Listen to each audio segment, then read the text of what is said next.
Assalamu alaikum all the respected listeners. Welcome to Student Assistance by Abdul Sami Gabol. Well, आज आपके लिए good news है, वो ये कि मैं आपके लिए एक नया सब्जेक्ट इंट्रोड्यूस कर रहा हूँ और we will be studying this, जिसका नाम है introduction to information technology. Let's start. Well, course objectives, हमारे कोर्स के दो मेन ऑब्जेक्टिव होंगे, जो हैं learning about computers and learning through computers. Computers के बारे में पढ़ेंगे. Chief objectives course has been divided into 4 modules. 4 modules में मैंने कोर्स को डिवाइड किया है. ठीक है, एक हमारे ऑब्जेक्टिव्स अचीव करने के लिए पहला है बेसिक्स ऑफ कंप्यूटर्स हम स्टडी करेंगे, देन विंडोज़ 8.1 और विंडोज़ 10 को स्टडी करेंगे. उसके बाद MS ऑफिस 2007 और 2010 और वॉट एवर जो भी अपडेटेड होगी हम वो स्टडी करेंगे. उसके बाद है द इंटरनेट, और हम इंटरनेट के बारे में स्टडी करेंगे. Let's start. First module, introduction to computer systems. पहला मॉड्यूल हम स्टार्ट कर रहे हैं. फर्स्ट ऑफ ऑल तो हम कंप्यूटर की डेफिनेशन पढ़ लें कि व्हाट इज़ कंप्यूटर. इसकी डेफिनेशन बिल्कुल सिंपल है कि computer is an electronic machine that first takes input, then process and finally gives output. अब ये जो आपको इमेज शो हो रही है, ये कम्प्लीटली ये जो ऊपर डेफिनेशन है इसको मतलब जो है डिफ़ाइन कर रही है. ठीक है, सिंपली कंप्यूटर का मकसद क्या होता है कि ये सिर्फ एक इलेक्ट्रॉनिक मशीन होती है. ठीक है, जो कि सबसे पहले इनपुट लेती है. ठीक है, हम पढ़ेंगे आगे कि इनपुट कैसे दिया जाता है. उसके बाद क्या करती है, प्रोसेसेस. अब जो मेन चीज़ें हैं वो आप देख लें. इलेक्ट्रॉनिक मशीन है, फर्स्ट ऑफ ऑल तो ये इलेक्ट्रॉनिक मशीन है. दूसरी बात, इनपुट लेती है, देन क्या करती है, प्रोसेस, उसके बाद आउटपुट. अब सेंट्रल प्रोसेसिंग यूनिट, यहाँ पर CPU होता है जो कि सारी डेटा को प्रोसेस करता है. उसके बाद क्या होता है, वो इंफॉर्मेशन आउटपुट में चेंज मतलब आउटपुट में चेंज हो जाती है, तो मतलब हम उससे इंफॉर्मेशन रिसीव करते हैं. अब स्टोरेज डिवाइसेस के बारे में भी हम स्टडी करेंगे. अब देखें कुछ टाइम के लिए, अब जाहिर सी बात है जितनी देर तक हमारा जो कंप्यूटर है वो प्रोसेस करेगा, जाहिर सी बात है वो स्टोरेज में तो रहेगा ना. अब जाहिर सी बात है वो स्टोरेज में रहेगा, तब जाके प्रोसेस होगा, देन वो फाइनली सेंट्रल प्रोसेसिंग यूनिट को मिल जाएगा और देन वो आउटपुट दे देगा. हम टेम्प्रेरी भी पढ़ेंगे, परमानेंट भी स्टोरेज पढ़ेंगे, जो टेम्प्रेरी और परमानेंट स्टोरेज क्या होती हैं. नाउ देखते हैं कि computer is an electronic machine which converts data into information. अब सबसे पहली बात, बहुत ज़्यादा स्टूडेंट्स इसमें कंफ्यूज हो जाते हैं कि डेटा और इन्फॉर्मेशन में क्या फ़र्क है. ठीक है, अब कंप्यूटर तो हमने पढ़ लिया इलेक्ट्रॉनिक मशीन है. अब करता क्या है ये, अब इसका जो फंक्शन है वो है डेटा से, वो डेटा को कन्वर्ट करता है इन्फॉर्मेशन में. ठीक है, अब डेटा क्या होती है, बिफोर प्रोसेसिंग, एंड इन्फॉर्मेशन क्या होती है, आफ्टर प्रोसेसिंग. अब मैं आपको एक एग्जांपल दे दूं डेटा के बारे में. फॉर एग्जांपल, आप किसी शॉप पर जाते हैं. ठीक है, उस शॉप से आपने कोई 5 चीज़ें ख़रीदी. अब जाहिर सी बात है चीनी आपने फॉर एग्ज़ाम्पल 70 रुपीज़ की ख़रीदी, और इसके बाद जो है आपने चावल ख़रीदे 30 रुपीज़ के. ठीक है, अब उसके बाद जो है आपने सर्फ ख़रीदा 50 रुपीज़ का. अब ये जो है ये सारी डेटा है. ठीक है, अब देखें ये सारी डेटा है. अब आपको जाहिर सी बात है, अगर आपको शॉपकीपर जो है वो आपको ऐसे थोड़ी कहेगा कि आप मुझे पहले 70 दें, उसके बाद 30 दें, उसके बाद 50 दें. वो आपको टोटल करके बताएगा कि भाई मुझे इतना अमाउंट चाहिए आपसे, जो कि आपने मुझसे जो भी सारा सामान ख़रीदा है तो मुझे इतना अमाउंट चाहिए. अब जाहिर सी बात है छोटी तो कैलकुलेशन हम कर लेते हैं, लेकिन बड़ी अगर थाउजेंड्स में बात आ जाती है तो वहाँ पर हम कन्फ्यूज़ हो जाते हैं. तो ये जो पहले मैंने आपको बताया 30, 40, 70 जो भी ये मैंने अमाउंट्स बताए वो सारी आपकी डेटा है. अब वो क्या करेंगे, हम वो सारी डेटा हम कंप्यूटर में डालेंगे. ठीक है, कंप्यूटर में डालकर जब हम जो है वो डेटा जो है हम फाइनली टोटल अमाउंट फाइंड करने की कोशिश करेंगे, तो वो हमें कोई एक टोटल अमाउंट देगा. फॉर एग्जांपल उसने 40 रुपीज़ हमें टोटल या 500 टोटल अमाउंट दे दिया, तो वो जो 500 है वो हमारे पास इन्फॉर्मेशन आ गई. तो क्या हुआ, पहले डेटा हमने इनपुट की, वो प्रोसेस हुई, मतलब प्रोसेस होने से पहले जो हमने अमाउंट जो लिखे थे वो थे डेटा. उसके बाद जो हमें अमाउंट मिला 500, अब जाहिर सी बात है ये 500 ऐसे थोड़ी आया होगा, ये सारा प्रोसेस होकर आया होगा. उसके बाद जो है हमें वो इन्फॉर्मेशन मिली. ठीक है, तो वो सारा हो जाएगा आपका इन्फॉर्मेशन, प्रोसेसिंग के बाद आ गया. अब हम पढ़ते हैं input devices, outputs and central processing unit and storage के बारे में। अच्छा, अब होते क्या है, लेट्स स्टडी इनपुट डिवाइसेस की डेफिनेशन पढ़ लें। Facilitate the introduction of data and information into the system. Examples might include a keyboard, scanner, mouse और बारकोड रीडर। अब क्या करते हैं ये इनपुट डिवाइसेस, ये जो है इंट्रोड्यूस कराते हैं जो भी डेटा होती है या फिर इंफॉर्मेशन होती है, ठीक है। अच्छा, डेटा मतलब डेटा जो है वो इनपुट करते हैं किस में, कंप्यूटर में। अब जैसे देखें कीबोर्ड है, अब कीबोर्ड से जाहिर सी बात है जो भी हम कीबोर्ड पे राइट करते जाएंगे वो हमें स्क्रीन पर शो होगा। तो ये हम क्या कर रहे हैं, इनपुट कर रहे हैं। इसका मतलब है जो बाहर वाली चीज़ है वो हम कंप्यूटर के अंदर इनपुट कर रहे हैं, ठीक है। इनपुट का मतलब क्या होता है, एक कोई भी चीज़ है वो आप किसी चीज़ के मतलब किसी चीज़ में शो करवा रहे हैं। अब देखें जैसे कंप्यूटर की स्क्रीन है, आप जाहिर सी बात है कीबोर्ड पे लिखेंगे तो वो कंप्यूटर की स्क्रीन पे शो होगा, तो इनपुट डिवाइस है, ठीक है। स्कैनर, अब स्कैनर जाहिर सी आपके पास हार्ड फॉर्म में कोई भी फाइल है, ठीक है, उसको आप सॉफ्ट में करवाना चाह रहे हैं, इट मीन्स आपको कंप्यूटर की स्क्रीन पर शो हो, तो वो स्कैनर जो है वो आपको स्कैन करके कंप्यूटर की स्क्रीन पर शो करेगा। देन आपके पास है माउस, माउस से जाहिर सी बात है क्लिक करते हैं। अब ये जो है मेरे पास जो है ये मैं लेकर बैठा हूँ, तो ये क्या है, ये माउस से मैं जो है इस क्लिक कर रहा हूँ, ठीक है। तो ये क्या कर रहा है, कोई भी कमांड में इसको दे रहा हूँ, कहीं भी क्लिक कर रहा हूँ तो वो चीज़ मुझे ओपन करके देता है, तो ये क्या करता है, इनपुट देता है, ठीक है। उसके बाद बारकोड रीडर, अब बारकोड रीडर आप बड़े बड़े मॉल्स पर गए होंगे तो वहाँ पर बारकोड रीडर्स होते हैं। क्या करते हैं, वो कोई भी चीज़ है आपके पास, फॉर एग्जांपल सरफ, ठीक है, उसके पीछे जो है बारकोड होता है, वो सिर्फ उसके आगे रखते हैं तो वो रेट वगैरह हर चीज़ क्वांटिटी को आपको बता देता है, ठीक है। तो वो होते हैं बारकोड रीडर। अब उससे क्या हुआ, इन्फॉर्मेशन जो डेटा है वो जो है इनपुट हुई किसके अंदर, सिस्टम के अंदर, कंप्यूटर सिस्टम के अंदर। उसके बाद है आउटपुट डिवाइसेस। आउटपुट डिवाइसेस क्या होते हैं, let us study definition. Facilitate the extraction of processed information from the system. Examples would include printer, speaker और स्क्रीन, विजुअल डिस्प्ले यूनिट। अब ये क्या होता है आउटपुट डिवाइसेस, आउटपुट डिवाइसेस वो होते हैं जो कि प्रोसेस्ड जो भी डेटा है, जो भी प्रोसेस्ड डेटा है वो कन्वर्ट करता है। जाहिर सी बात है प्रोसेस्ड है तो वो इन्फॉर्मेशन हम कहलाएगी, ठीक है। हमने पहले डेटा और इन्फॉर्मेशन के बारे में स्टडी कर लिया, तो जाहिर सी बात है वो जो प्रोसेस्ड चीज़ें हैं वो हमें इन्फॉर्मेशन के फॉर्म में मिलेंगी। तो वो जो हमें जो भी चीज़ें प्रोसेस्ड होकर मिलेंगी तो वो हमें आउटपुट डिवाइसेस दिखाएंगे। किस तरह से, प्रिंटर, फॉर एग्जांपल आपने कुछ भी लिखा, आपने एक डॉक्यूमेंट बनाया, वर्ड का डॉक्यूमेंट बनाया, उसमें आपने कुछ भी लिख दिया, ठीक है, राइट कर दिया, उसके बाद आप उसका क्या लेंगे, प्रिंट फॉर्म, उसको पेज पर लेंगे, ठीक है। तो जो प्रिंटर होगा वो आपको पेज पर शो करेगा। तो ये क्या हो गया, ये आपका आउटपुट डिवाइस हो गया। अब स्पीकर, अब स्पीकर में क्या होता है, आपको साउंड प्रोवाइड करता है स्पीकर। अब जाहिर सी बात है मैं सॉन्ग चला लूँ अपने कंप्यूटर पर, तो जाहिर सी बात है सॉन्ग तो कंप्यूटर के अंदर है लेकिन आवाज़ बाहर आ रही है, इट मीन्स वो मुझे आउटपुट प्रोवाइड कर रहा है। देन स्क्रीन, अब स्क्रीन पर क्या होता है, विजुअल डिस्प्ले यूनिट। अब ये जो आपके सामने चल रही है ये सारी आपके पास स्क्रीन है। अब इस बार आप जो भी चीज़ें देख रहे हैं तो जाहिर सी बात है ये आपको एक आउटपुट प्रोवाइड कर रही हैं, ठीक है, यू कैन सी देम। उसके बाद है central processing unit, CPU is the brain of computer that takes the input, processes them and then outputs the result. अब जैसे मैंने आपको इनिशियली जब हम डेफिनेशन पढ़ रहे थे तो वहाँ पर मैंने आपको दिखाया था कि पहले हम इनपुट दे रहे थे, उसके बाद CPU था बीच में और उसके बाद हमें आउटपुट मिल रहा था, ठीक है। अब CPU जो है वो ब्रेन ऑफ द कंप्यूटर कहलाया जाता है, जिस तरह से हमारा ब्रेन है इस तरह से, ठीक है। उसमें क्या होता है कि पहले इनपुट आता है, अब ये जो बीच में जो प्रोसेसिंग का फंक्शन करता है ना, वो प्रोसेसिंग का फंक्शन करता है आपका CPU।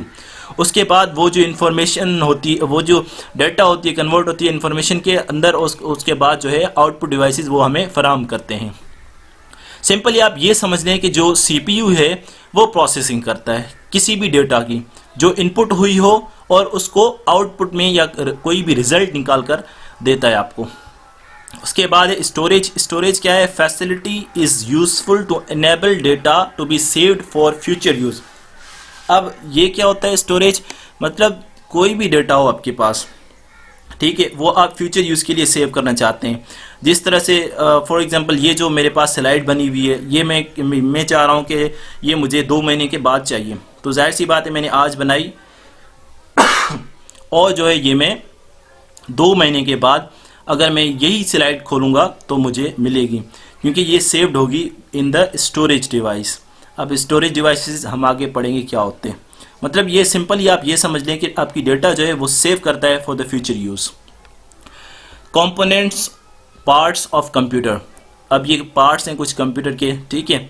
ये जो है आपके जो है स्क्रीन कहलाती है ये सारे और ये जो है आपका कीबोर्ड कहलाता है, ये जो है आपका माउस कहलाता है, एंड ये भी आपका माउस है। ये सिंपली आप माउस इनपुट डिवाइस कह सकते हैं, इनपुट डिवाइस है, और कीबोर्ड भी आपका इनपुट डिवाइस है, एंड ये जो स्क्रीन आपको नज़र आ रही है this is your output device.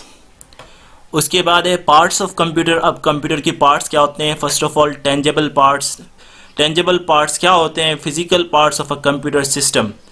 Like example है आपके पास कंप्यूटर हार्डवेयर। अब टेंजेबल पार्ट्स क्या होते हैं? जिनको आप टच कर सकते हैं। सिंपली आप ये भी कह सकते हैं कि टेंजेबल पार्ट्स आपके वो होते हैं जिनको आप टच कर सकें, विच कैन बी टच्ड, ठीक है। जो भी फिजिकल पार्ट्स हैं कंप्यूटर के अंदर, कंप्यूटर के मतलब जो भी physical parts, for example keyboard हो गया आपका, माउस हो गया आपका, और जो है स्क्रीन हो गई, ठीक है, सीपीयू हो गया, या कुछ मतलब जितने भी फिजिकल हार्डवेयर के पार्ट्स हैं वो आपके होते हैं टेंजेबल पार्ट्स। सिंपली आप कह सकते हैं कि विच कैन बी टच्ड, जिनको आप टच कर सकें। And then intangible parts. Intangible parts क्या होते हैं? Logical parts of a computer system, for example computer software. अब ये क्या होते हैं? इंटेंजेबल। इंटेंजेबल इनको आप टच नहीं कर सकते, ठीक है। टच किस तरह से नहीं कर सकते? फॉर एग्जांपल इसके अंदर जो मैं अभी पावर पॉइंट यूज़ कर रहा हूँ, क्या आप पावर पॉइंट को टच कर सकते हैं? बिल्कुल भी नहीं। Power point is a software जिस पर ये चल रही है। और अगर देखा जाए तो ऑपरेटिंग सिस्टम कंप्यूटर का पार्ट तो है, इसके बगैर कंप्यूटर नहीं चल सकता, लेकिन ऑपरेटिंग सिस्टम जस्ट एक आपके पास जो है वो उसको आप टच नहीं कर सकते, ठीक है, which can not be touched, और वो सिर्फ एक आपके पास सॉफ्टवेयर है। Computer hardware. The computers used in IT systems range from the very large supercomputers to the very small handheld computers. अब क्या होता है कि ज़रूरी नहीं है कि छोटे कंप्यूटर्स हों सिर्फ, या सिर्फ बड़े कंप्यूटर्स हों, या सिर्फ बिल्कुल दरमियाने कंप्यूटर्स हों। नहीं, कंप्यूटर्स वेरी करते हैं फ्रॉम वेरी स्मॉल, बिल्कुल छोटे से छोटे कंप्यूटर से लेकर बहुत बड़े कंप्यूटर तक जाते हैं। और इनके टाइप्स हैं लाइक सुपर कंप्यूटर्स आपके पास हो गया, then you have main frame computers हो गया, मिनी कंप्यूटर्स हो गया, डेस्कटॉप पर्सनल कंप्यूटर्स और PCs, portable laptops and notebook computers, hand held computers. Super computers क्या होते हैं? Used only in the very largest systems, example national defence and aerospace. Super computers क्या होते हैं? बहुत ही बड़े कंप्यूटर्स होते हैं, ठीक है, जो कि बहुत ही ज़्यादा स्टोरेज आपकी रखते हैं, डेटा रखते हैं, और यूज़ कहाँ पर होते हैं? नेशनल डिफेंस एंड एरोस्पेस के अंदर। Then you have main frame computers. Main frame computers क्या होते हैं? The most powerful computers typically found in multi nationals and other large businesses, example in airline और ऑयल कंपनी। अब ये क्या होते हैं? मेन फ्रेम कंप्यूटर्स आपके बहुत ज़्यादा पावरफुल होते हैं, पावरफुल कंप्यूटर्स होते हैं, जो कि आपकी जो मल्टीनेशनल कंपनीज हैं, जैसे ऑयल कंपनी हो गई, एयरलाइन आपकी हो गई, ठीक है, जो बड़ी बड़ी ये कंपनीज होती हैं ये आपके यूज़ करती हैं, मल्टीनेशनल कंपनीज यूज़ करती हैं मेन फ्रेम कंप्यूटर्स। उसके बाद आता है आपके पास mini computers, less powerful than main frame computers, although not portable like smaller models below.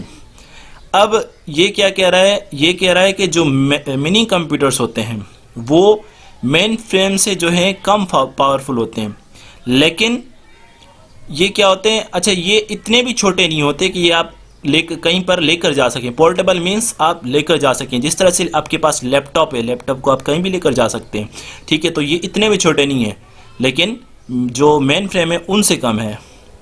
Desktop personal computers, PCs, जिसको आप डेस्कटॉप कहते हैं, ठीक है, a computer placed at the users desk with its on processing capabilities and usually a keyboard, mouse and screen.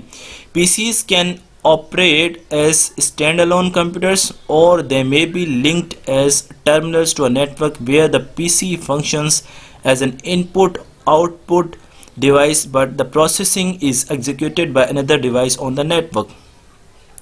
अब इस सारी definition का मकसद क्या है? ये कहता है कि जो डेस्कटॉप या पर्सनल कंप्यूटर्स हैं वो सिंपली आपका, अब डेस्क के मुराद क्या है कि ऐसा कंप्यूटर जो कि आपका डेस्क पर रखा जाए, ठीक है। अब इसके पास क्या होता है कि इसकी जो प्रोसेसिंग कैपेबिलिटीज़ हैं, ठीक है, वो उसके पास खुद के पास होती हैं। जिस तरह से इसका ये जो है ये कंप्लीट ये जो है सिस्टम यूनिट कहलाता है। बहुत ज़्यादा लोग मिस्टेक करते हैं, इसको CPU कहलाते हैं। CPU इसके अंदर होता है जो कि प्रोसेसिंग करता है, बट ये सारा जो है ये सिस्टम यूनिट कहलाता है आपका। अब ये जो सिस्टम यूनिट है, अब जाहिर सी बात है इसके अंदर प्रोसेसिंग कैपेबिलिटीज अपनी होंगी, ठीक है। अब दूसरी बात क्या इसने कही, कीबोर्ड। अब जाहिर सी बात है कीबोर्ड भी है हमारे पास और माउस भी है हमारे पास, स्क्रीन भी है। तो ये हमारा क्या हो गया, ये हमारा हो गया डेस्कटॉप कंप्यूटर, पर्सनल कंप्यूटर, ठीक है।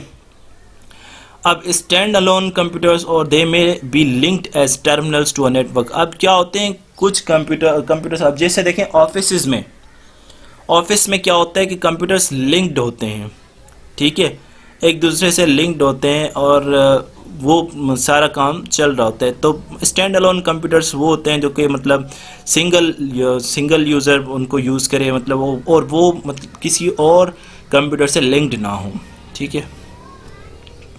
Then we have portable laptops and notebook computers. Portable का मकसद सिंपली ये होता है कि जिसको आप उठाकर इजीली कहीं पर लेकर जा सकें, ठीक है, इजीली आपके पास आप उठा सकें उनको।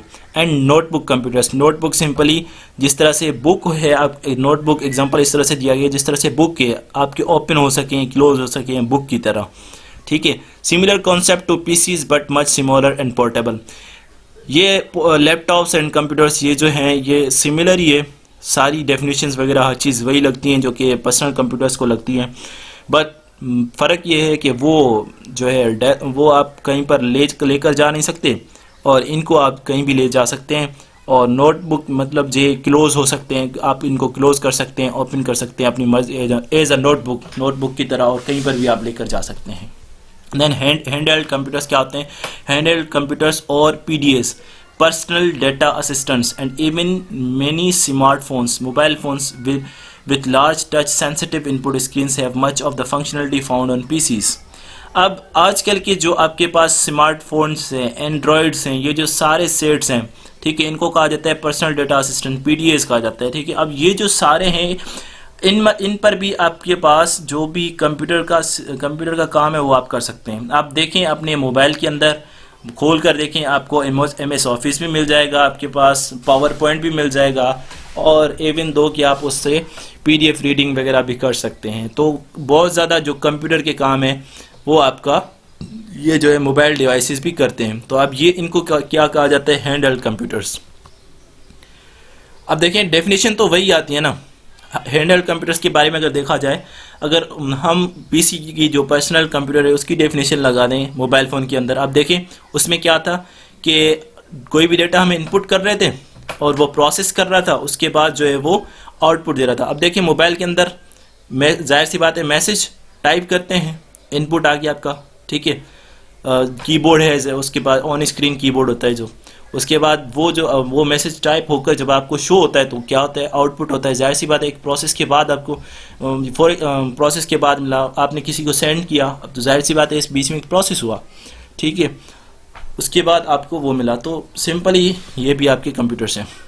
सिस्टम आर्किटेक्चर्स, अब सिस्टम आर्किटेक्चर्स क्या होते हैं? The way in which the components of a computer system such as printers, PCs and storage devices are linked together and how they interact। अब देखें सिस्टम आर्किटेक्चर क्या होता है। देखें अब जैसे मैंने आपको पहले एक ऑफिस का एग्जांपल दिया, ठीक है, वहाँ पर कंप्यूटर इंटरलिंक्ड होते हैं। अब आप जाएं ऑफिस में देखें तो वहाँ पर 10 कंप्यूटर्स होते हैं, फॉर एग्जांपल 10 कंप्यूटर्स होते हैं और उनका एक ही प्रिंटर होता है। अब उनमें क्या होती है? ये सिस्टम आर्किटेक्चर होती है। क्या होता है कि वो 10 के 10 कंप्यूटर मतलब एक ही जो आपका प्रिंटर है उससे लिंक्ड होते हैं। अब कोई बंदा कहाँ पर बैठा है, कोई बंदा 5 जो है चेयर्स छोड़कर बैठा है, उसके बाद भी वो वहीं से कमांड दे रहा है और एक ही प्रिंटर से सारे जो हैं डॉक्यूमेंट्स निकल रहे हैं।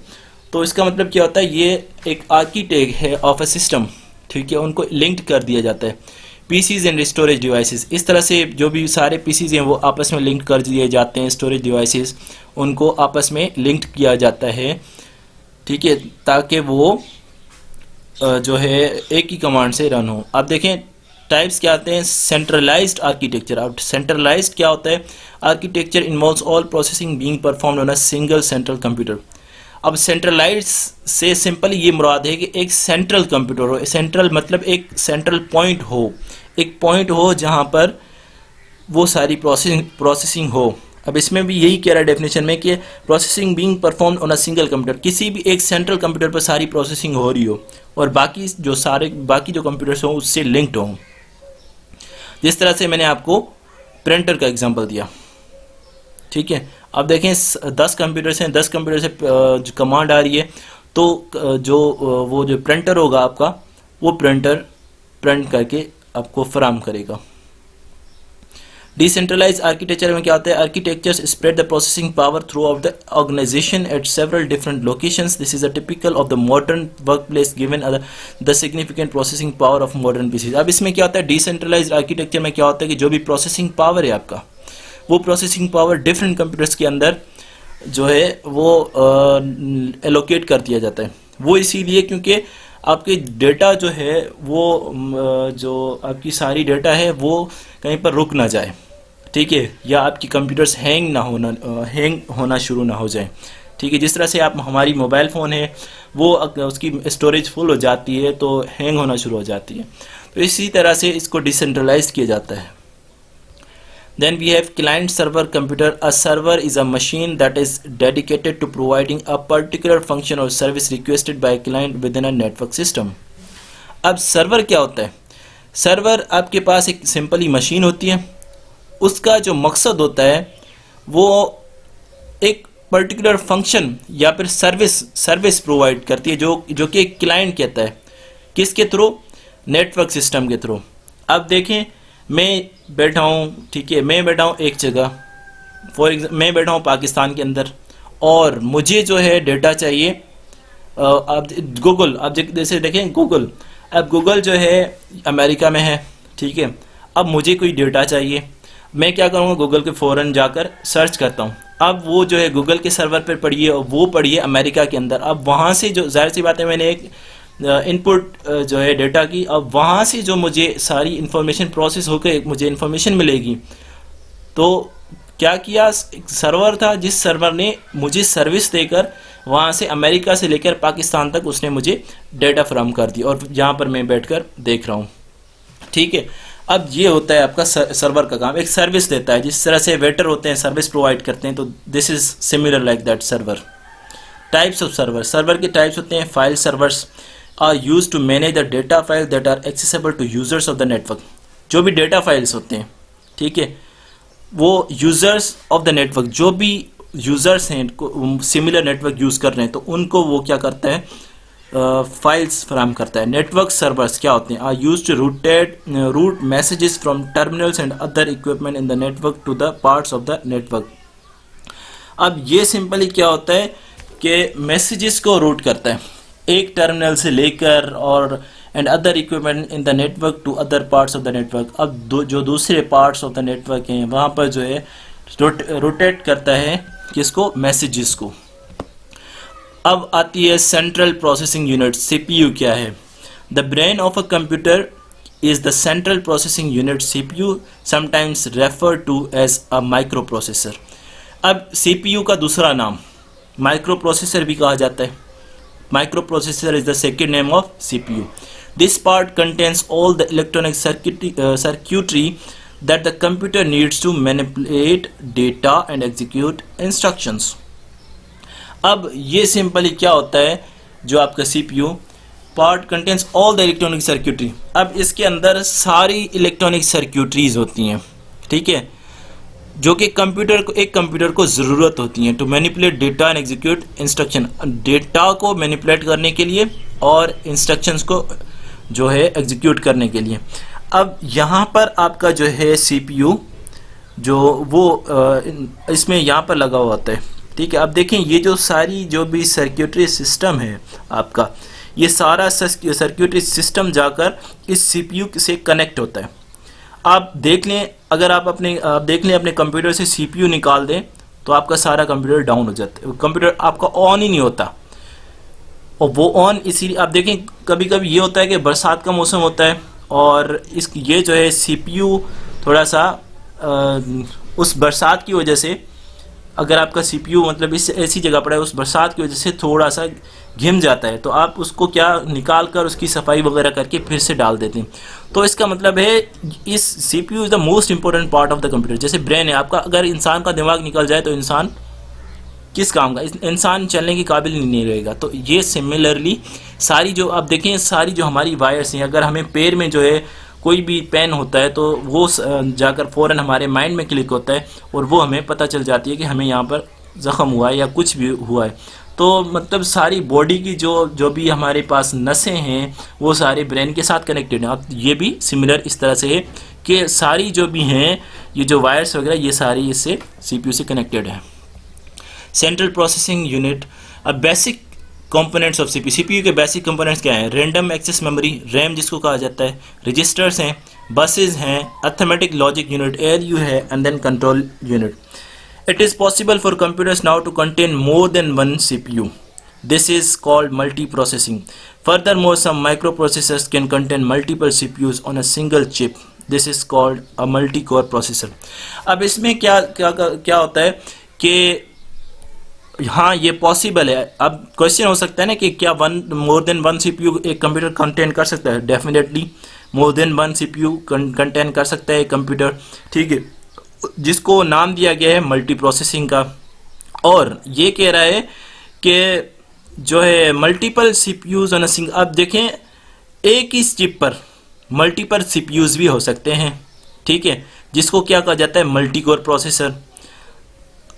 अब पहले बात है कि मोर देन वन सीपीयू हो, एग्री किया कि मोर देन सीपीयू हो सकते हैं, जिसको कहा जाता है मल्टी प्रोसेसिंग। उसके बाद कहा जाता है कि एक ही चिप पर मल्टीपल सीपीयूज हों, सीपीयूज एक से ज़्यादा हों, जिसको कहा जाता है मल्टी कोर प्रोसेसर। अब रैंडम एक्सेस मेमोरी क्या होती है? RAM. Random access memory, RAM is a memory that is directly available to the processing unit, जो कि अवेलेबल होती है डायरेक्टली सीपीयू को अवेलेबल होती है, ठीक है। RAM holds the data and programs in current use.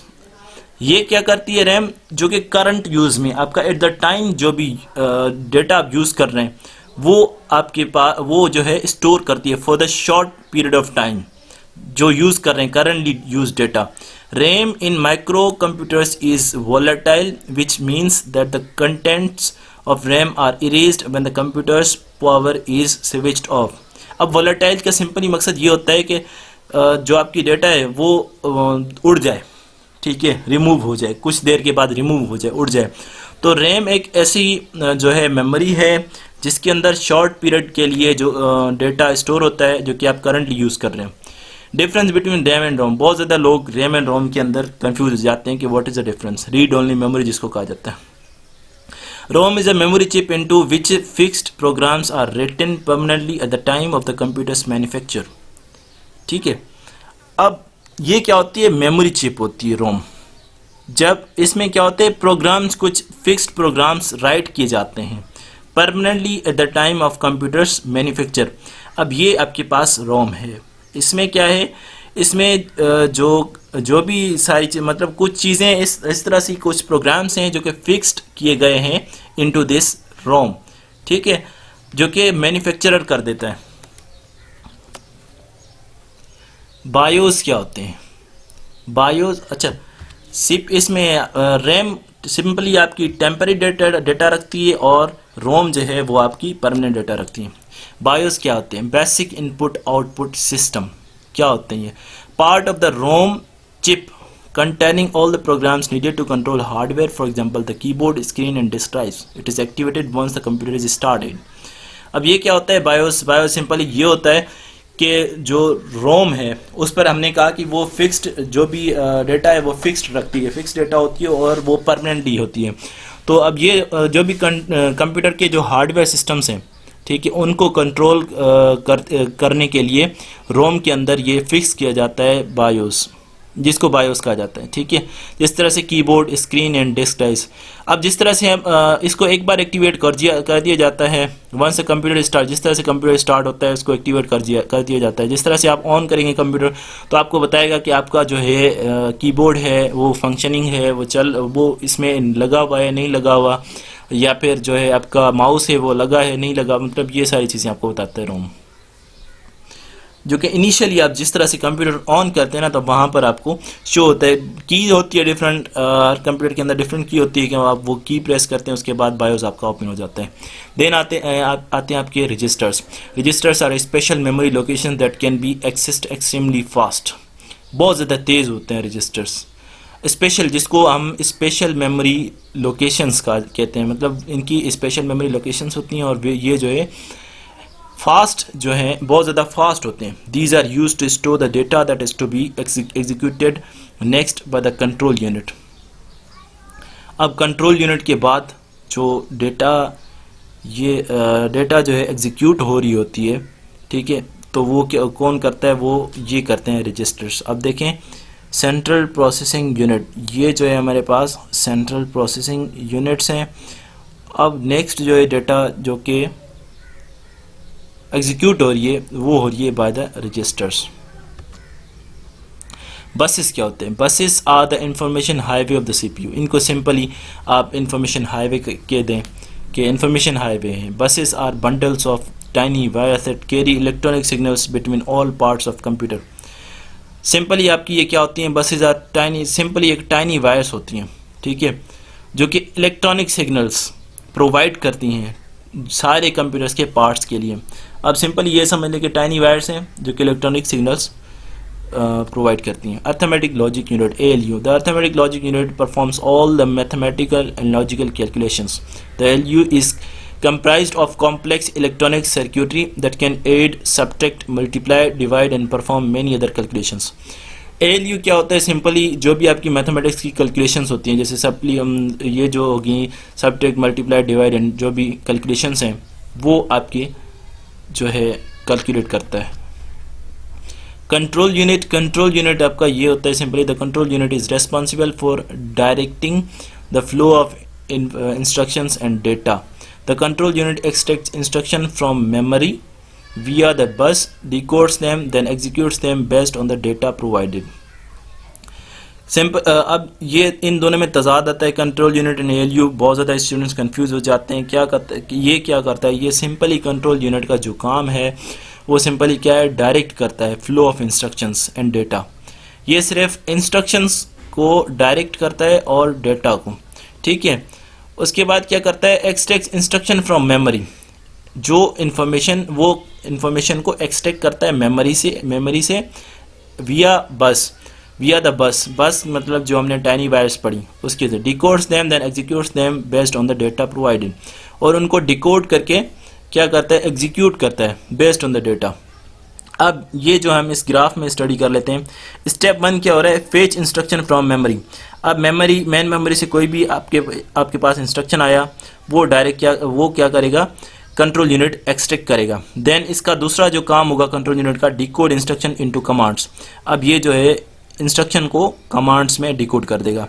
Third जो है अब टर्न आता है ALU का। ALU क्या करेगा? एग्जीक्यूट कमांड को एग्जीक्यूट करेगा एंड देन वो क्या करेगा? Store results in memory. अब वो सिंपली रिजल्ट निकाल कर वो मेमोरी को दे देगा। मतलब सिंपल ये है कि यहाँ से जो भी चीज़ निकल एग्जीक्यूट आ जाता है, इंस्ट्रक्शन कंट्रोल यूनिट के पास जाता है, कंट्रोल यूनिट अपना काम करता है, उसके बाद इसको दे देता है और ये ALU फाइनली मेन मेमोरी